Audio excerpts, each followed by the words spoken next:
What is going on, everybody?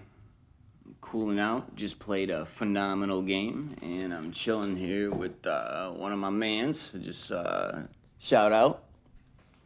Speaking of your boy Prince Low, neighborhood rolling 60s, east to west, west to east. He just said it what it is.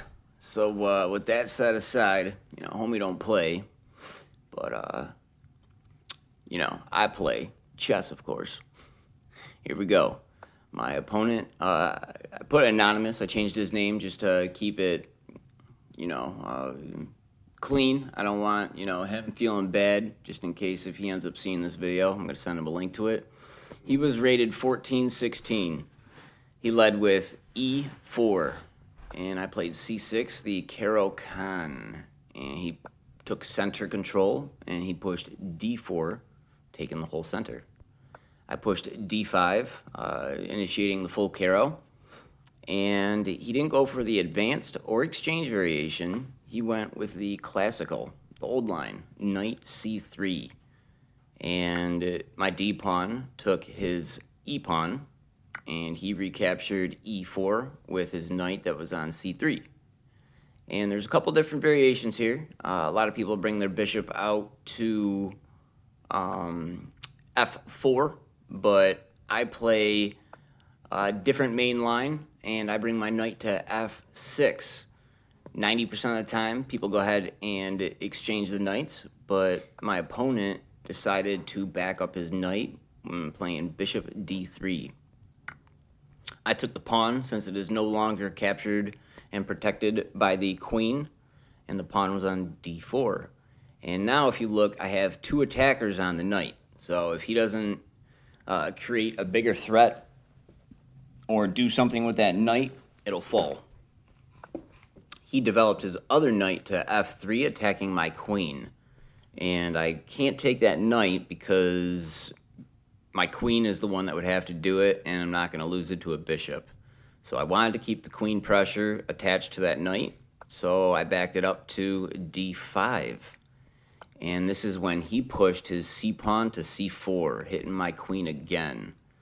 And on chess.com, it says that there's no inaccuracies, mistakes, or blunders, but on Lichess, I guess it says that my move to queen e6 is a slight inaccuracy. It says that queen d7 was a better move, but I still wanted to maintain pressure on that knight, and now it's pinned. So he castled, which was a huge mistake because now that allowed me to snag his knight with my knight. So I exchanged it on e4, and that's when he moved over his rook to e1, pinning my knight to my queen, thinking he was going to scoop it up. But I smoothly defended it with a pawn. I pushed my pawn to f5.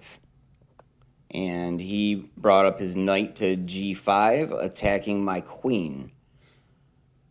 And I moved my queen over to g6, just out of the way. I could have moved it several places, but I thought that putting it on the file of his king was a good idea. And he blundered big time and pushed g4, trying to take away that pawn defender. And that is when I captured his knight with my knight, and g5 is the square that it went down with. And if you look at the material, both of his knights are gone, and I still have all my material except for a pawn. He decided to take my pawn with his bishop, and the f5 square pawn falls. I recapture with my bishop that was on c8, so the f5 bishop now falls. And he captured my bishop with the pawn. And my queen is under attack. But I did some calculations, and I have a double check by moving my knight to h3. A double check is when two pieces attack a king with a discovered check, and the piece you move for the discovery also checks. With a double check, you don't have the option to kill the attacker or block because it's under attack by two pieces. A double check, the only way to resolve that is to move. And he moved with the piece king to h8.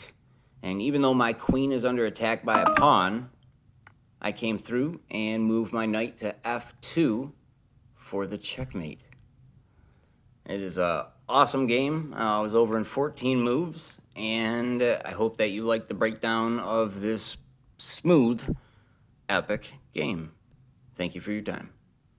And one more thing. You gotta say peace. Peace out, man. Neighborhood all day. All day, every day. Yeah.